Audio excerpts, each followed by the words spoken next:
for techniques. So techniques అంటే so you can design your own techniques. So విషయం ఏమంటే to fulfill to accomplish the immediate objective. వెంటనే నెరవేర్చాల్సిన objective ను వెంటనే నెరవేర్చాలి. So that is called technique. So చెప్పండి technique అంటే ఏమని? The activity through which the teacher accomplish the immediate objective. So immediate objective నెరవేర్చడం కోసం దాన్ని ఏమంటాము? టెక్నిక్. తర్వాత next activity, next strategy, next conference, next class room implementation. So techniques కి examples ఏమి ఉన్నాయి చెప్పండి? Substitution tables, class room situation, role play, pair work, oral work. Is there any limit for techniques? No, unlimited.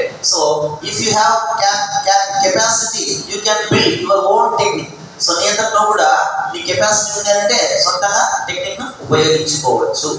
ఓకేనా?